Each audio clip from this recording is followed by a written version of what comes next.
Un peu plus de 2 mois après le coup d'État en Guinée, la CEDEAO ne démord pas. Elle réclame toujours la libération immédiate et sans condition du président Alpha Condé.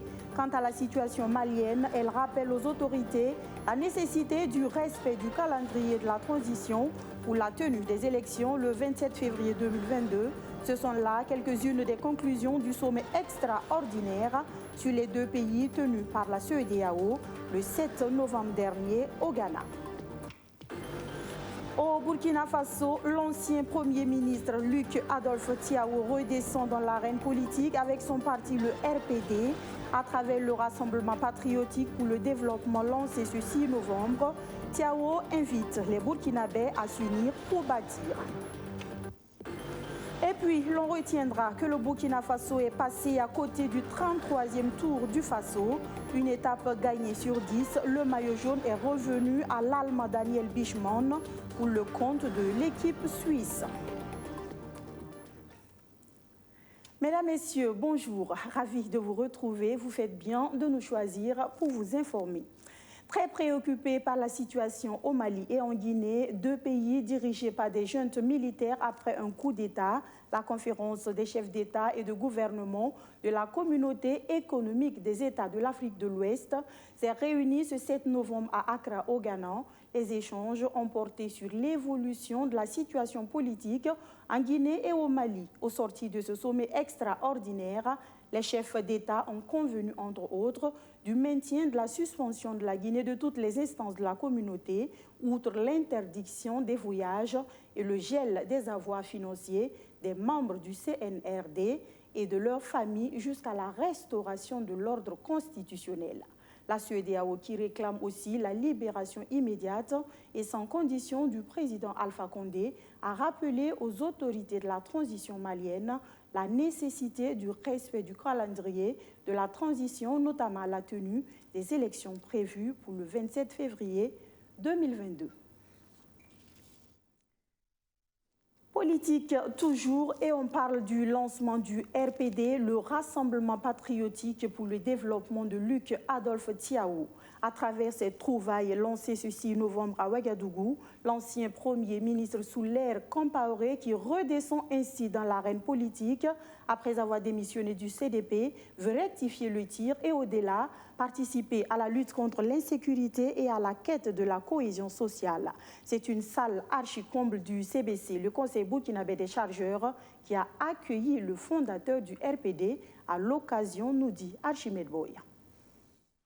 C'est une salle du CBC archi-comble qui accueille Luc Adolphe Thiaw, Premier ministre du dernier gouvernement de Blaise Compaoré. Il refait surface et s'engage dans l'arène politique avec le RPD, Rassemblement patriotique pour le développement. Celui dont le gouvernement a été chassé par l'insurrection populaire d'octobre 2014, fait son mea culpa et veut corriger les erreurs du passé. C'est pour moi aussi une manière peut-être de rattraper ce que nous n'avons pas pu faire, de corriger ce qui n'a pas été bien fait. Quand vous êtes dans le pouvoir, il y a des aspects que vous ne pouvez pas appréhender.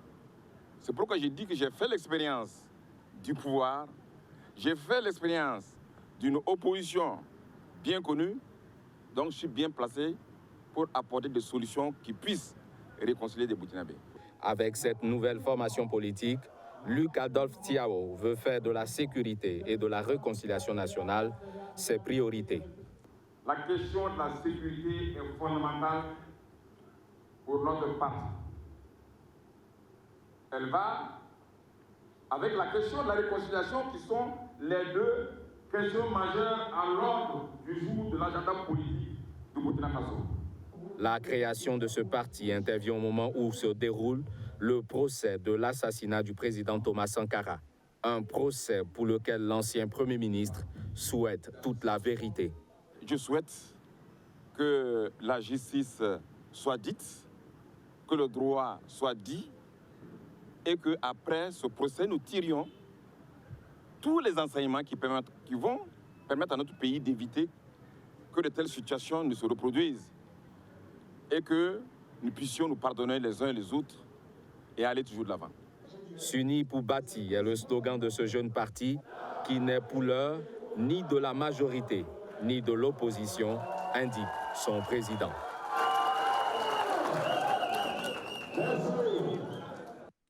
La patrie ou la mort, nous vaincrons. Cette devise de la révolution burkinabé trouve encore son sens. L'illustration parfaite est celle de ce travailleur social qui a risqué sa vie pour assister des populations dans le besoin au Sahel. Son acte héroïque n'est pas passé sous silence. Il a été félicité et récompensé pour son patriotisme à l'occasion de la 18e édition de la Semaine nationale de la citoyenneté qui a refermé ses portes ce week-end au palais présidentiel de Kosiam. Une cérémonie qui a également vu récompenser plusieurs autres personnes physiques et morales pour leurs actions civiques. Les précisions de Benjamin Kwame. Il s'appelle Karim Zouma, travailleur social. Félicité, applaudi et encouragé par tous les membres du gouvernement. Il reçoit le prix spécial du Premier ministre pour son modèle d'engagement citoyen. L'homme a accompli un acte héroïque en 2019, au moment où ses collègues de l'action sociale refusaient de suivre les FDS dans un convoi pour ravitailler les populations en détresse de Koutougou dans le Sahel. À l'aller comme à leur retour, le convoi de Karim Zouma a été attaqué. Il a pris 2 balles dans la main et une autre dans la poitrine.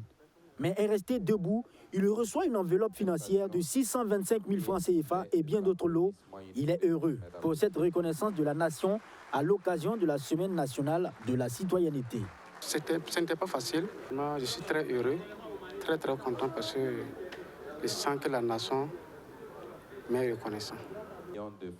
À côté, il y a le prix de l'intégration de la CEDEAO pour une valeur d'1 million de francs CFA.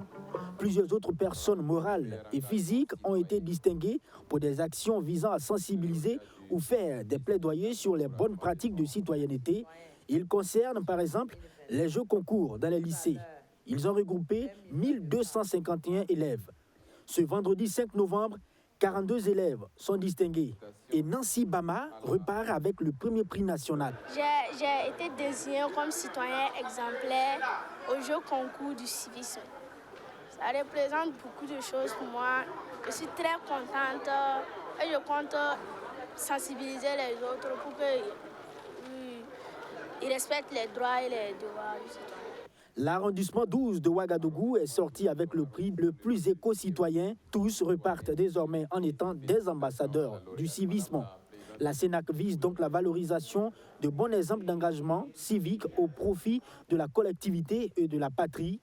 Le chef de l'État encourage tous les acteurs et les Burkinabés en général à assumer ces valeurs de citoyenneté. Je félicite également tous les lauréats des compétitions organisées dans le cadre de cette semaine et je les encourage à incarner au-delà de cette semaine les valeurs qu'ils ont fièrement défendues et qui leur ont valu d'être distingués. Je vous encourage, en vos qualités d'ambassadeurs du civisme, à être des porte-parole et des flambeaux du civisme et de la citoyenneté assumée. Institutionnalisée en 2017, l'édition 2021 de la Semaine nationale de la citoyenneté a démarré le 2 novembre dernier avec pour thème la contribution du citoyen au processus de réconciliation nationale. L'appel à la solidarité nationale du chef de l'État, Roch-Marc Christian Kaboré, qui continue de produire ses effets. Ce samedi 6 novembre, l'association Bienveillance Humanitaire a offert aux femmes vulnérables du Burkina Faso des vivres d'une valeur d'environ 20 millions de francs CFA. Vous allez le voir, elles sont venues de divers horizons du pays pour recevoir ce don qui soulage.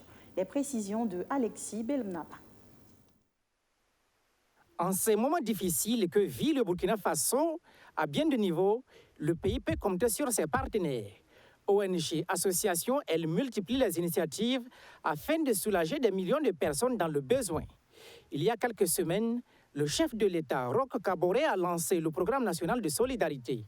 L'Association pour la bienveillance humanitaire entend accompagner cette initiative à travers la remise de 800 kits aux personnes vulnérables. Ce sont des centaines de personnes venues de divers horizons qui reçoivent ces kits. Le coût global de ce don de vivres est estimé à environ 20 millions de francs CFA. Et cette activité que nous venons de commencer, en fait, c'est une réponse à l'appel lancé par Son Excellence, M. Roch-Marc Christian Kaboré, président du FASO, président du Conseil des ministres. C'est un projet composé de 800 kits alimentaires. Chaque kit est composé de 25 kg de riz, 2 litres d'huile, 2 boîtes de tomates et du sel. C'est un projet financé par l'association Dubai Charity Association, basée aux Émirats Arabes Unis. Chez les bénéficiaires, remerciements et bénédictions sont les maîtres mots à l'endroit du donateur.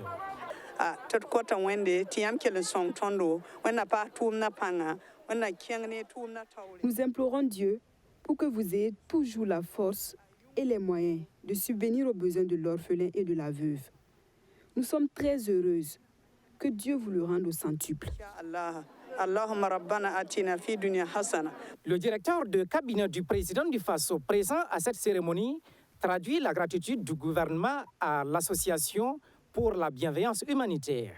Hier, les élèves en difficulté du lycée Bambata ont reçu 100 kits composés de la même manière. Donc, je voudrais, au nom du gouvernement, exprimer notre gratitude à l'ONG ABH et les prier de transmettre à tous les donateurs la gratitude des bénéficiaires et souhaiter que cet exemple de solidarité soit largement suivi afin qu'ensemble nous relevions les défis qui sont les nôtres actuellement. ABH a bénéficié du soutien de l'association Dubai Charity. Dans le cadre du même programme de solidarité, 500 interventions au profit des personnes souffrant de la cataracte est en vue. Aux passionnés de la lecture, sachez que Ouagadougou va accueillir du 25 au 28 novembre prochain la 16e édition du Foire internationale du livre de Ouagadougou.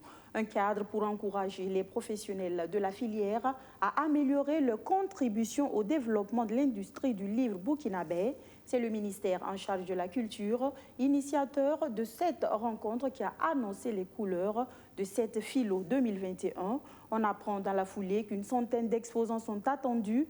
Une centaine d'exposants est attendue, et le Grand Prix du livre repartira avec 1 500 000 francs CFA. Nous restons avec Benjamin Kwame pour les précisions. Pendant 4 jours, à partir du 25 novembre 2021, c'est le site du CIAO qui va abriter la 16e foire internationale du livre de Ouagadougou. Édition et marché du livre au Burkina Faso, enjeux, défis et perspectives. C'est autour de cette thématique que la Philo, qui a pour but de créer un cadre de concertation entre les acteurs et les professionnels du livre, se tient. La Philo est une biennale qui a été instituée par le ministère de la Culture, des Arts et du Tourisme avec pour objectif de créer un cadre de concertation entre les acteurs et professionnels du livre, offrir une tribune à la promotion du livre et à la lecture, intégrer le livre et la lecture dans les efforts d'alphabétisation des communautés. Nous entendons encourager les professionnels de la filière à améliorer leurs conditions au développement d'une industrie du livre burkinabé dynamique et compétitive. C'est donc les professionnels de l'édition, des bibliothécaires, des lecteurs et le grand public qui sont attendus à cette édition ouverte à tous les écrivains du Burkina Faso. Le Grand Prix du livre d'une valeur d'1 500 000 francs CFA sera décerné aux gens poétiques. Le salon se déroulera avec plusieurs activités au menu. Le menu de la 16e édition de la Philo est composé de panels et conférences, d'une exposition vente d'œuvres littéraires, de rencontres d'échanges autour du livre, olympiade nationale, littéraire nationale, des formations en technique d'écriture et d'animation, d'une animation espace enfant et des dédicaces de livres. Pour les œuvres en compétition, déjà 10 ont été réceptionnées, précise Élise Ilboudo-Tiombiano, elle qui, séance tenante, a procédé à l'installation du comité national d'organisation du SILO, un comité chargé de préparer de bout en bout pour une réussite de ce rendez-vous du livre de Ouagadougou. Et pour terminer, je vous l'annonçais en début d'édition, c'en est fini depuis hier 7 novembre pour le 33e Tour du Faso. Une édition au goût amer pour le Burkina Faso qui a glané en vain le maillot jaune. Ce maillot tant convoité est revenu à Daniel Bichmann pour l'équipe suisse. Le Burkina Faso, lui, s'est consolé, notamment avec le prix du meilleur jeune remporté par Paul Daumont. La dernière étape, longue de 129 km, courue entre Kombisiri et Ouagadougou, elle a été sud-africaine avec Gustave Basson. Le résumé de la finale du Tour du Faso avec Luc Pacbelgen. C'est Gustave Basson de l'Afrique du Sud qui s'adjuge la dernière étape du Tour du Faso 2021. Cette arrivée finale à laquelle le public est habitué à voir une victoire burkinabé à défaut du maillot jaune a déçu les nombreux supporters qui ont pris d'assaut l'avenue de l'indépendance. Nous on pensait beaucoup parce que en tout cas, je comptais beaucoup sur nos couleurs. Mais comme ça n'a pas marché, on espère l'an qui vient, si Dieu le veut, Inch'Allah, on va gagner, on va rapporter ça pour le 34e Tour du Faso, du cyclisme international du Faso. Franchement, dis-moi, même, on saurait expliquer ça. Parce qu'avec ce que Paul demande à faire à l'extérieur, là, au Mali, au Gabon, au Cameroun, on avait fourni beaucoup d'espoir sur lui. Mais depuis la première étape, là, on a senti qu'il n'était pas en jambe. Voilà, bon, on ne sait pas ce qui s'est passé. La 10e et dernière étape s'est courue entre Kombisiri et Ouagadougou sur 129,5 km. Dans la capitale, 5,4 km à parcourir 10 fois, soit 54 km attendaient les 68 cyclistes restants à l'épilogue de ce 33e Tour du Faso. Les premiers à pointer le bout du nez au premier passage de la ligne d'arrivée sont 3, dont Bourema Nana, le malheureux de la veille. Le temps de grâce de cette échappée va durer un seul tour avant que le peloton, amené par le maillot jaune himself, n'annihile toute tentative. Souleymane Koné s'arrange comme il peut pour enlever un sprint intermédiaire. Le Burkinabé visait le podium avec cette tentative et il l'aura. Tout le monde comptait sur nous. Et avec la sprint que j'ai cherché, la première point chaud et la deuxième point chaud que j'ai cherché, vraiment ça a été compliqué pour moi aussi. J'ai cherché pour chercher l'arrivée sur le match. Sinon, sans vous mentir, j'étais vraiment fini. Avec ma douleur aussi, j'étais resté à concentrer pour pouvoir terminer la course. Les Burkinabés ont tout donné à ce tour et il ne leur restait plus rien. Aucun jus pour disputer la victoire de l'arrivée finale, laissant ainsi la place à la Côte d'Ivoire, l'Algérie et l'Afrique du Sud. L'Algérie, Yassine, Hamza, déboîté. C'est terminé. L'Afrique du Sud signe sa première victoire d'étape avec Gustave Basson. Il est suivi par Isiaka Cissé de la Côte d'Ivoire et Hamza Yassine de l'Algérie. Ils sont au total 9 à s'être partagés les victoires d'étape. Pour les maillots jaunes, c'est le 4e porteur qui va le garder définitivement. Daniel Bichmann, l'Allemand de l'équipe suisse, est le grand vainqueur de ce Tour du Faso 2021. Il est le maillot jaune et suivi sur le podium par Oussama Kafi du Maroc à 27 secondes et Souleymane Koné du Burkina Faso à 28 secondes. Yassine Hamza de l'Algérie est vainqueur du maillot au point, le maillot vert, et le maillot rose également, le maillot des sprints intermédiaires.